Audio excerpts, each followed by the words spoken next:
राधे राधे साथियों।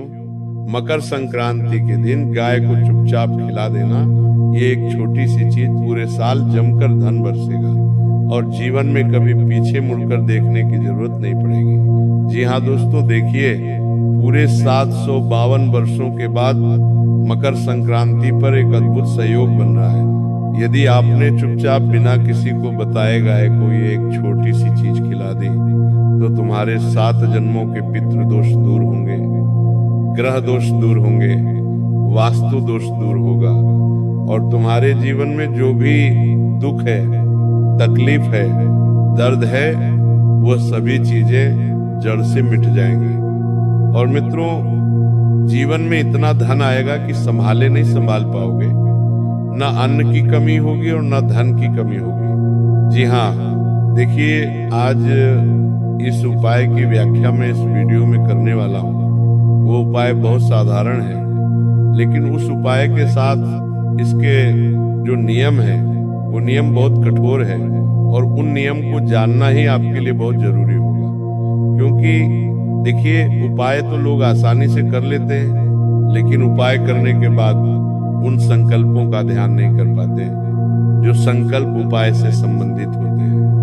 देखिए, वह गुप्त चीज आखिर क्या है जो आपको गौ माता को खिलानी है और मकर संक्रांति और गौ माता का संबंध क्या है, ये बात भी मैं इस वीडियो में आपको बताऊंगा। तो देखिए, मेरा आपसे हाथ जोड़कर एक छोटा सा अनुरोध है कि आप सभी इस छोटी सी वीडियो को शुरू से लेकर अंत तक ध्यान से जरूर देखना, क्योंकि इस वीडियो में मैं आपको बताऊंगा कि गौ माता और मकर क्या संबंध है, उपाय से संबंधित नियम, सावधानियां और संकल्प जो आपके लिए जानना अति आवश्यक है। ये भी बताऊंगा कि ये उपाय किस तरह से किन किन मार्गों से आपको लाभ देगा। वीडियो को लाइक कर देना और कमेंट बॉक्स में जय गौ माता लिख देना। जी हाँ, देखिए इंसान के जीवन में परेशानियां बहुत है, समस्याएं बहुत है, बहुत दुख है, बहुत तकलीफ है, लेकिन उन सब चीजों का सिर्फ यही एक उपाय है जिसे आपको मकर संक्रांति के दिन करना है। अन्न देखा मत करना, क्योंकि मकर संक्रांति का महापर्व साल में सिर्फ एक बार ही आता है और मकर संक्रांति का महत्व शास्त्रों में भी बताया गया है। जी हाँ दोस्तों, देखिए कहते हैं कि मकर संक्रांति को लोग अक्सर सिर्फ एक छोटा सा त्योहार समझ लेते हैं। लोग पूरे दिन पतंग उड़ाते हैं, घर में पकवान बनाते हैं, लेकिन देखिए पतंग उड़ाने और पकवान बनाने के अलावा भी एक ऐसा गुप्त उपाय है जो आपको मकर संक्रांति के दिन करना है। जी हाँ, सच ये है कि यह साल का सबसे गहरा और सबसे असरदार मोड़ होता है, क्योंकि मकर संक्रांति सिर्फ एक साधारण दिन नहीं है। इसी दिन सूर्य की चाल बदलती है, इसी दिन प्रकृति का एक नया हिसाब शुरू होता है। जी हाँ दोस्तों, देखिए प्राचीन काल में पुराने समय के लोग इसे बहुत गंभीरता से लेते थे, क्योंकि उन्हें पता था कि इस दिन की गई छोटी सी गलती पूरे साल पर भारी पड़ सकती है। इस दिन का महत्व इसलिए और भी बढ़ जाता है क्योंकि ये साल का सबसे पहला त्योहार होता है। जी हाँ दोस्तों, की इस दिन की गई छोटी सी गलती भी पूरे साल पर भारी पड़ सकती है और इस दिन किया गया छोटा सा सही काम पूरे साल का सहारा बन सकता है। मकर संक्रांति का असली मतलब है रुकावट से निकलना, ठहराव को तोड़ना और जीवन में आगे बढ़ना।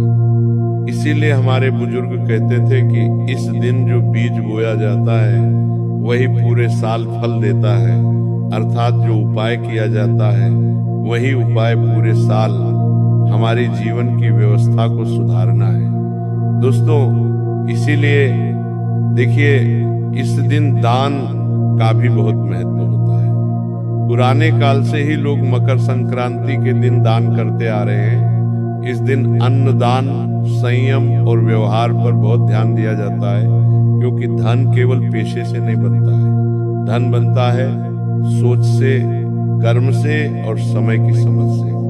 जी हाँ दोस्तों, आपने देखा होगा कि बहुत लोग साल भर तक मेहनत करते हैं, खून पसीना बहाते हैं, लेकिन फिर भी पैसा नहीं टिकता है। अन्न होते हुए भी घर में कमी की भावना बनी रहती है, और धन बनता है सोच से, कर्म से। जी हाँ दोस्तों, देखिए बार बार खर्च अचानक आ जाता है, और खर्च आता है, पैसा रुकता नहीं है, और इसके पीछे कारण अक्सर वही अदृश्य रुकावटें होती हैं जिनका समाधान हमारे शास्त्रों और परंपराओं में छुपा हुआ है। देखिए, मकर संक्रांति पर तिल और गुड़ इसलिए खाए जाते हैं क्योंकि तिल त्याग का प्रतीक है और गुड़ मिठास का, यानी जीवन में कड़वाहट को छोड़कर मिठास अपनाने का संकेत है। इस दिन दान इसलिए कहा गया है क्योंकि जब सूर्य दिशा बदलता है तब अहंकार छोड़ना सबसे जरूरी होता है। पुराने समय में लोग इस दिन ज्यादा बोलते नहीं थे,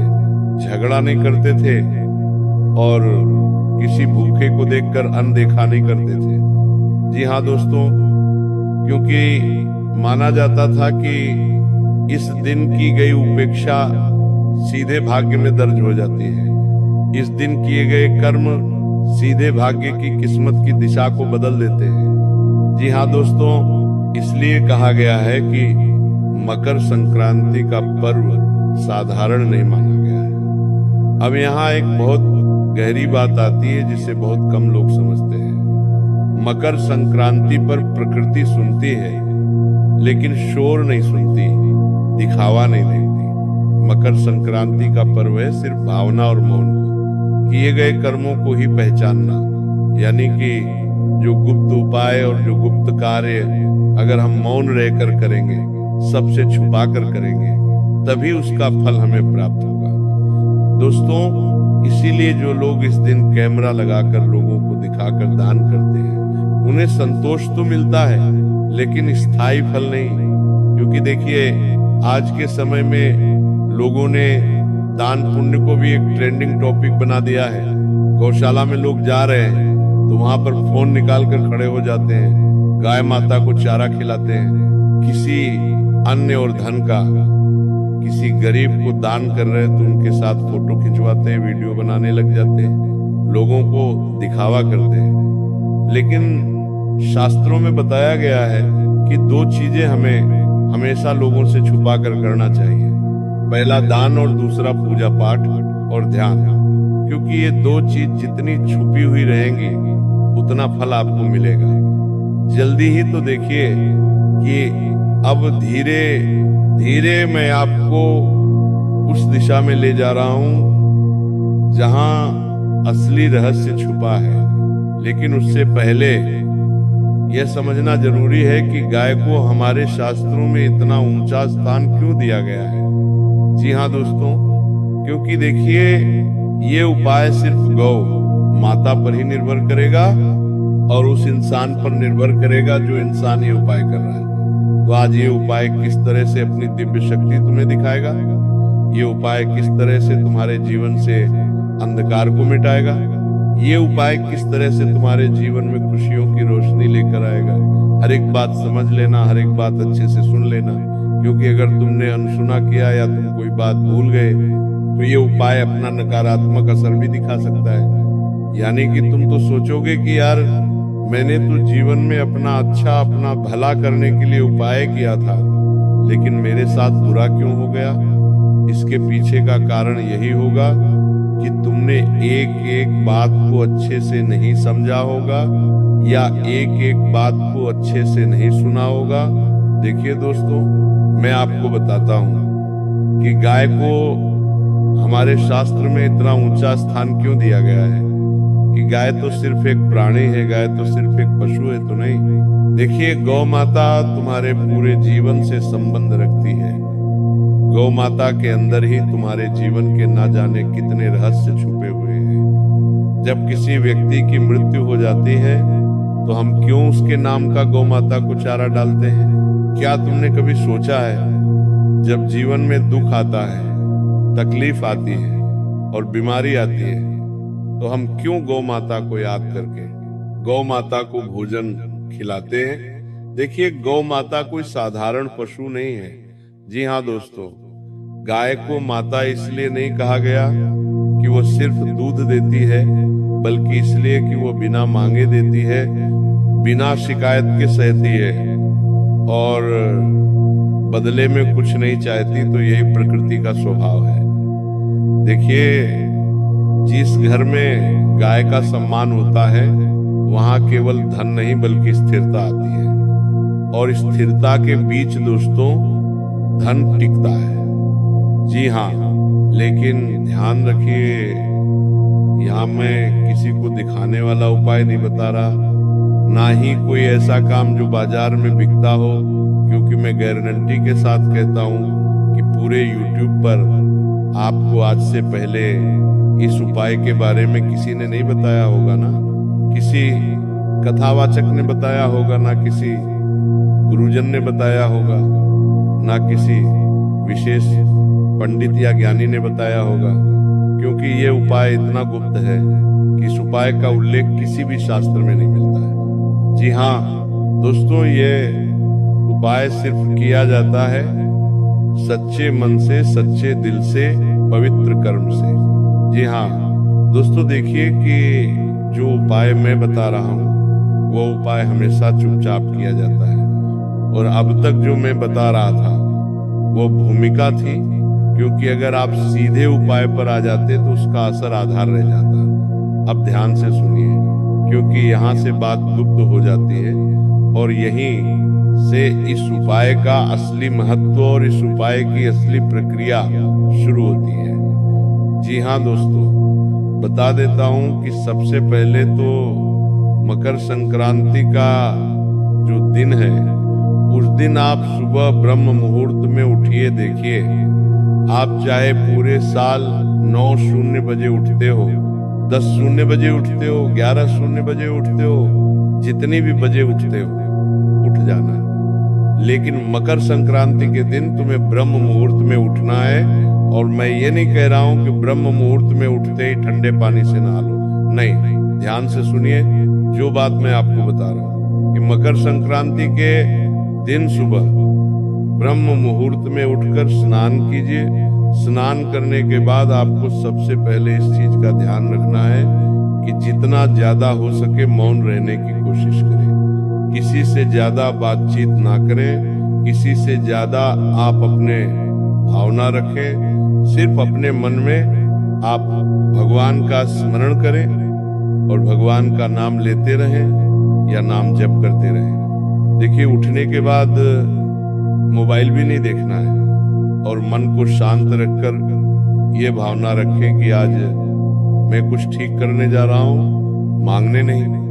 क्योंकि इस उपाय का मूल उद्देश्य यही है कि ये तुम्हारे जीवन को एक नई दिशा की ओर लेकर जाएगा।